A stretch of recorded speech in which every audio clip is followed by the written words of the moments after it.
You are listening to the Keep the Weight Off podcast with Dr. Angela, episode number 99.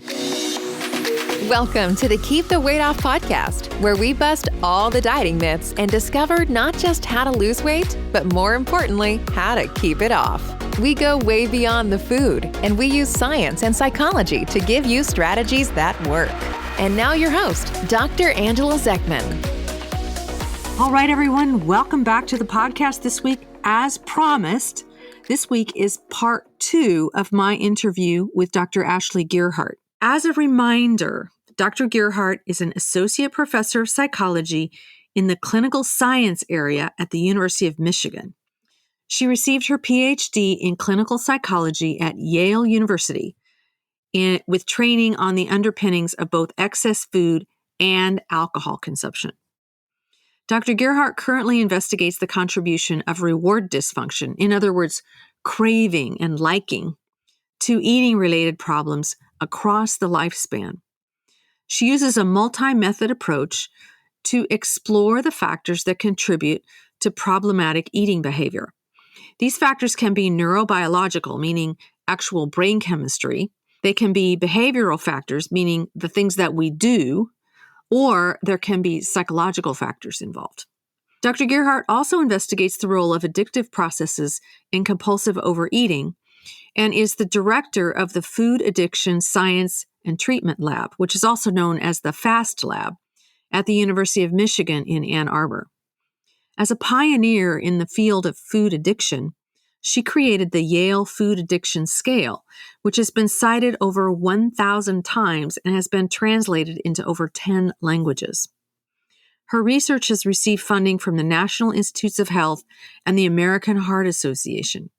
She's published over 150 peer-reviewed articles, and her research has been featured on media outlets including the New York Times, ABC News, The Today Show, and Time magazine.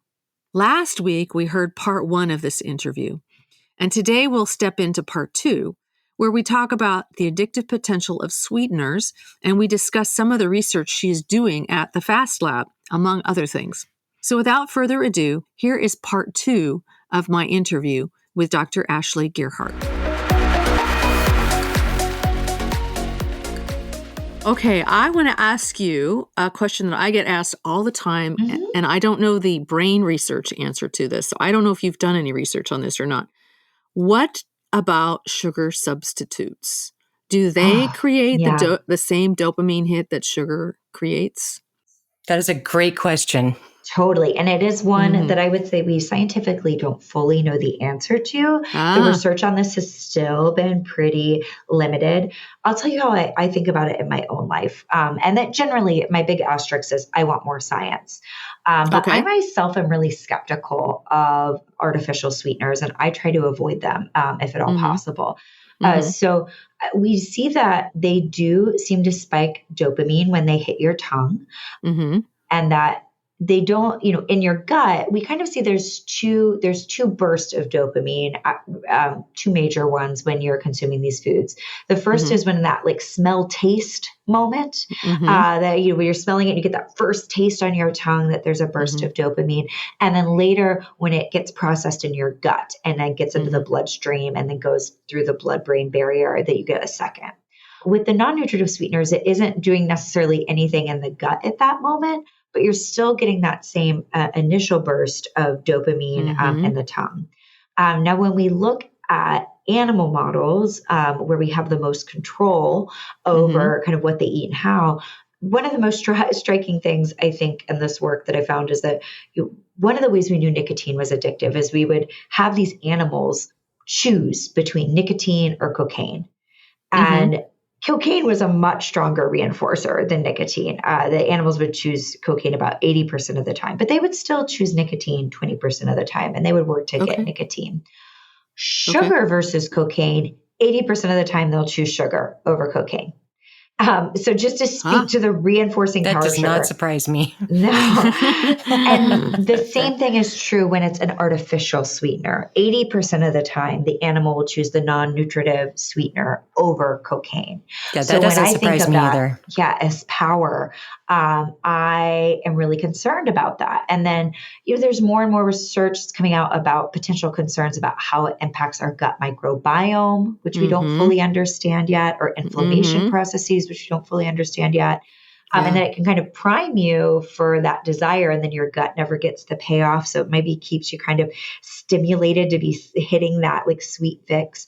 Yeah. I broadly, unless for you personally, it really helps you manage it, your cravings, I try and avoid it. To me, it's also always indicative that you're eating an industrial, ultra processed food and not a food that comes from nature. Yeah. And I just broadly am skeptical of that. So I would say if you're having a sugar craving, I would much rather someone go to, eat some fruit, a naturally occurring sweet substance. Not Ideally, dried fruit. Not dried fruit. That starts to go down that path. It's altered the dose of sugar you're getting. Speed is so essential with addiction. I think it's one of the most underappreciated is that how rapidly you can consume it, how rapidly it can get ingested into your system is essential for something being addictive. And if you think of, an actual apple versus like dried apple slices, the speed in which you can eat that and it gets broken down your system, it's very different. Generally, I'm skeptical myself of non-nutritive sweeteners, and we need to keep doing science to really dive into that. Well, I just noticed that sometimes some types of protein bars, I'll eat one and then I'm like, I want another one, and then I'll eat another one. And I'm like, I still want more. It's like, it's a momentum food for me. So I think that's such, I think that's great. Like when we talk to people about this, like I think of this a lot from a harm reduction sort of approach that, an addiction for many people who are using alcohol in a way that's risky or using cannabis in a way that's risky, we can work with them where it's not like abstinence only. You can't ever have anything ever with any alcohol. That's a scientifically supported approach that people can kind of find ways to consume less risky forms of alcohol, like that low alcohol beer or glass of wine with dinner.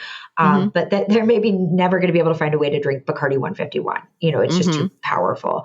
And that with food, I often find for people, it's also not black and white. And that there's this gradient of risk, and that foods that are inducing that kind of moorishness, that momentum foods for you, for everybody, there's kind of individualness to what is along your dimensions of risk. Foods that, you eat it and you almost, you don't think twice about going back for a second banana after you've had a banana.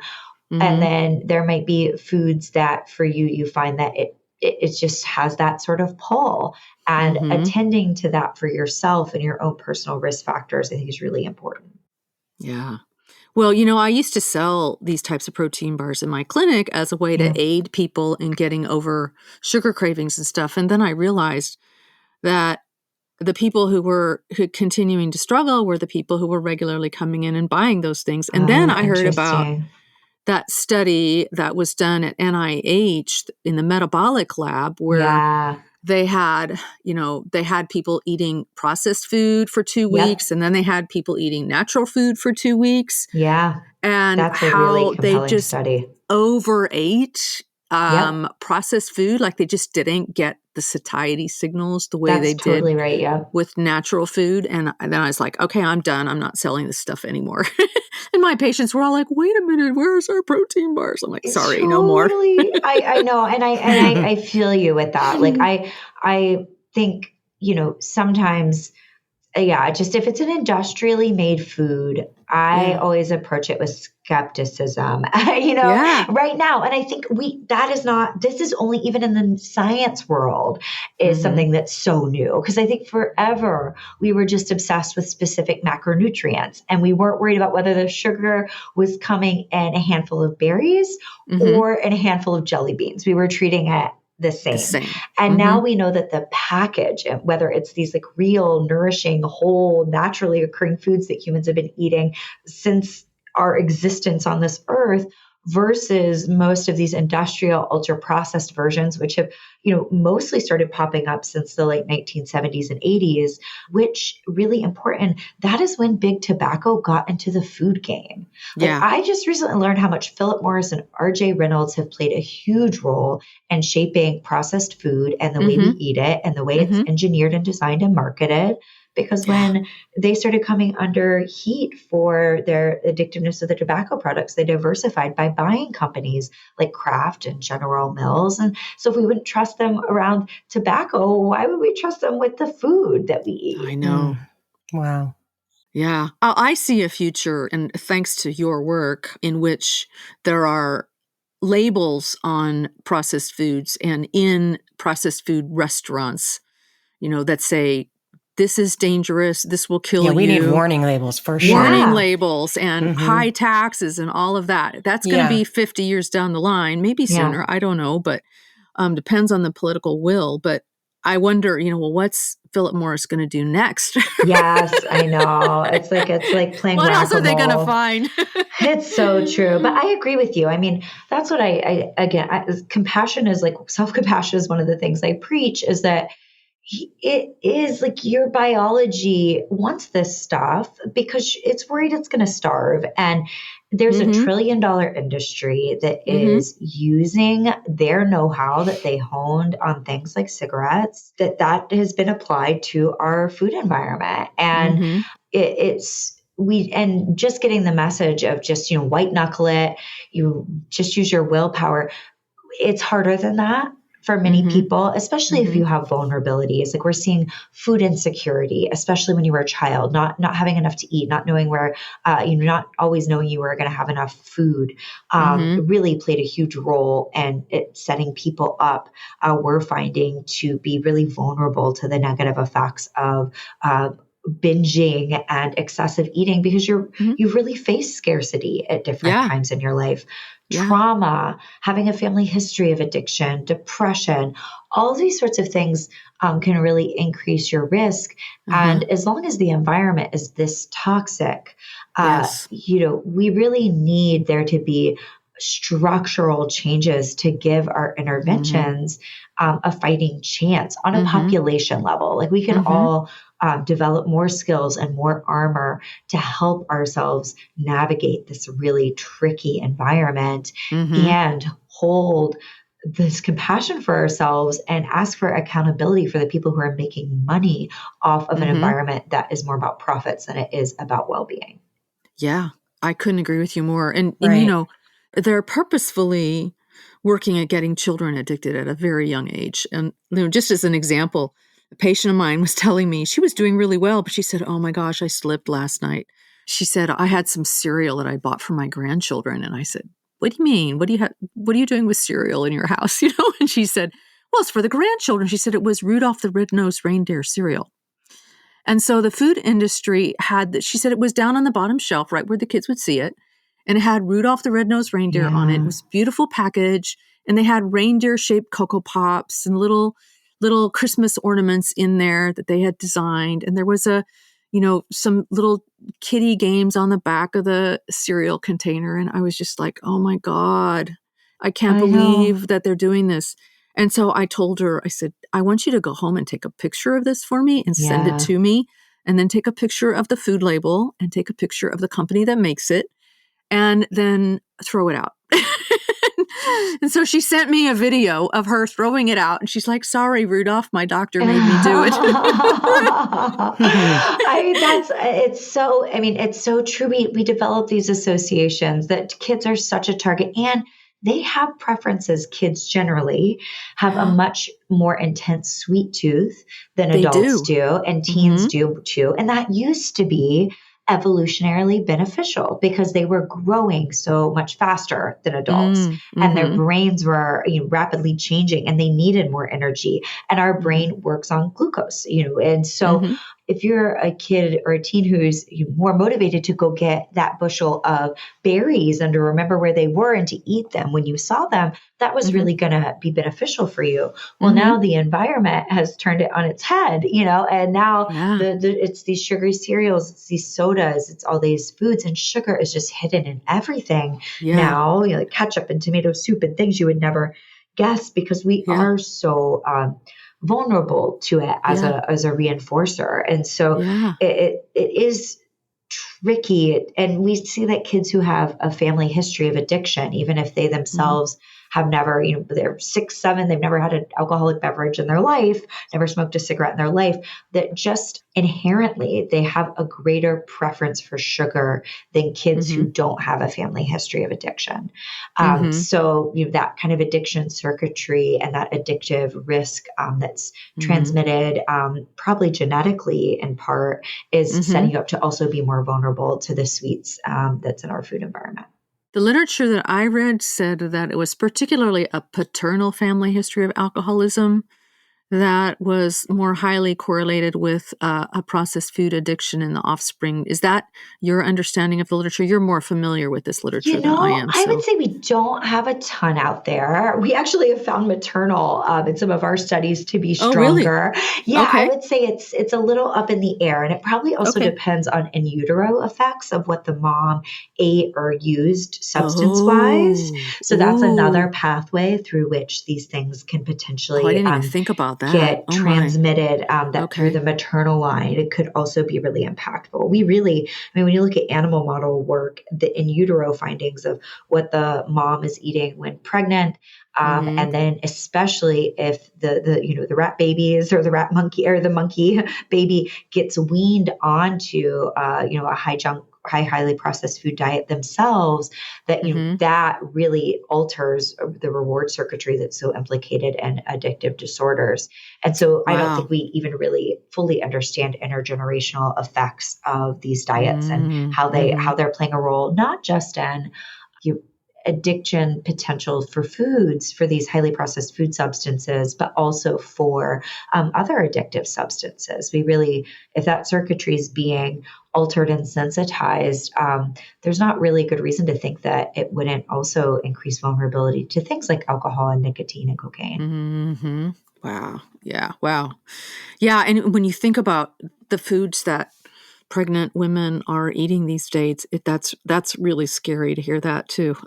And also particularly in the context of social justice. When we think about, again, like food insecurity, if you don't have enough money to ensure you're going to have food on your table, or you live in a under-resourced rural or urban environment, oftentimes that's the only source of calories you have available to you. Right. They're also affordable. They're really convenient. We're also time poor. Right. I think that's one of the most challenging things for us to figure out what to do about it. Because I'm a highly privileged person who has enough money to grocery shop, but I work a full-time job. So does my husband. We have 2 young kids. And when I come home at the end of the day, I'm beat.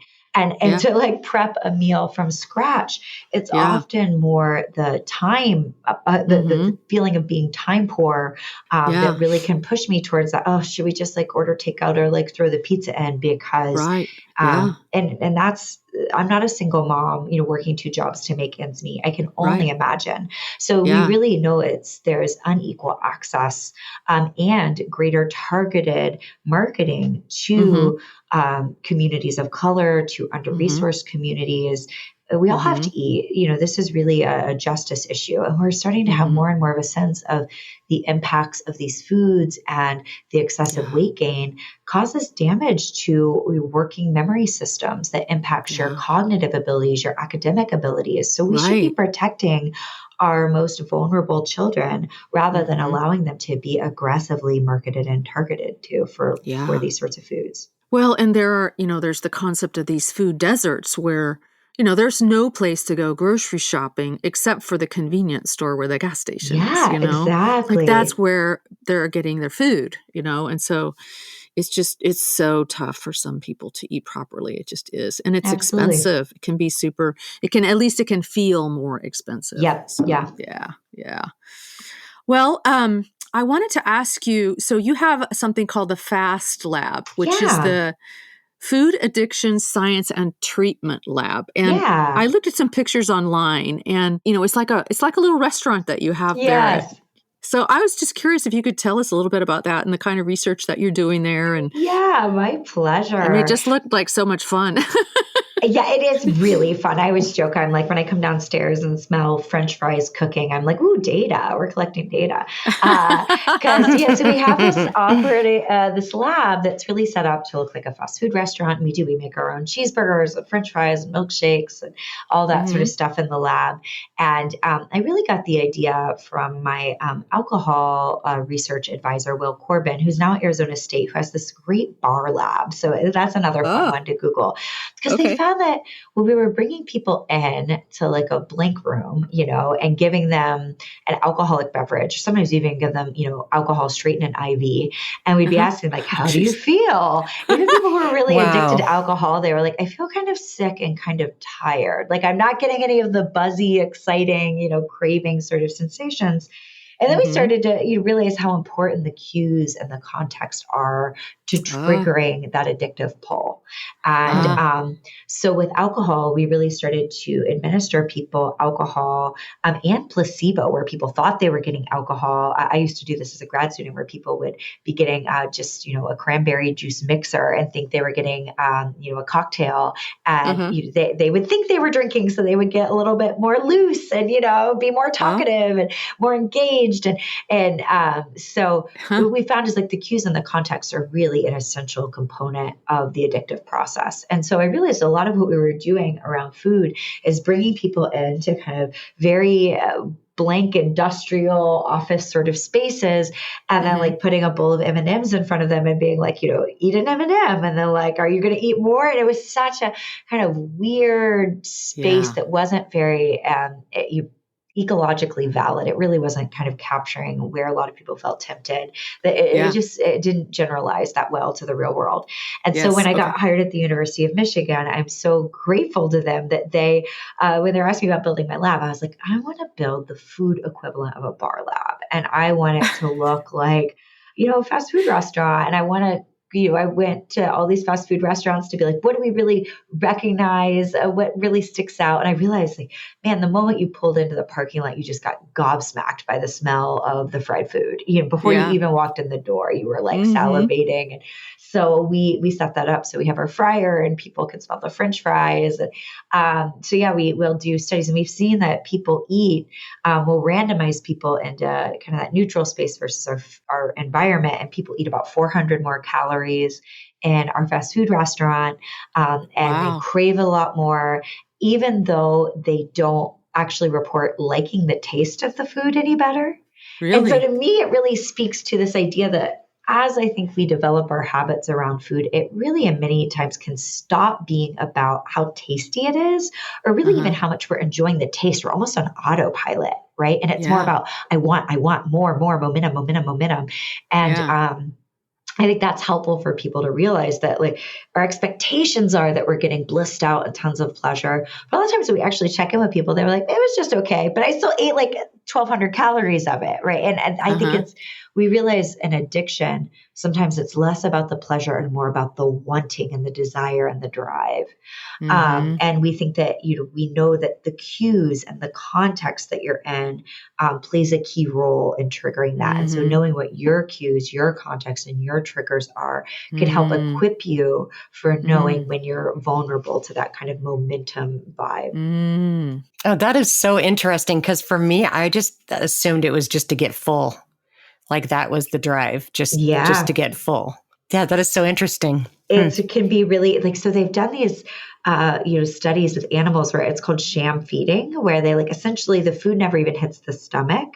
And again, it's like, if it was just about getting full, like the rat would still just go nuts on the sugar, even though it was, but not so much chow or things like that, because satiety does play a role. We know as we start to get satiated, it actually dampens down the drive, the desire. That's why when we're really, really hungry, we're really vulnerable to cues and context. Our hunger hormones prompt the reward system of the brain to be more reactive. So that's why a lot of times for people, I will be like, make sure you're not starving yourself. Like, make sure you're getting 3 meals, 1 or 2 snacks a day. Make sure you're getting protein. Make sure you're getting fiber. Because if you're really hungry, that's true, not just for cues for food, but also for things like alcohol and nicotine. Marshall, see why I'm always saying, gotta eat regular meals.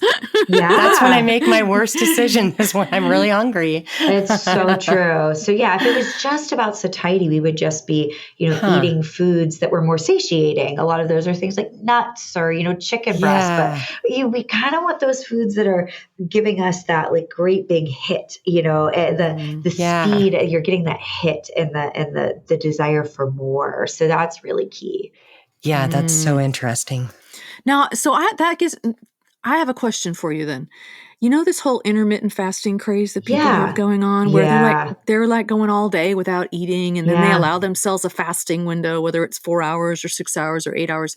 Does that set them up for more dopamine response from processed food and more struggle? What do you think about that? I'm really struggling with that as a research, because part of me is like to find the research really compelling.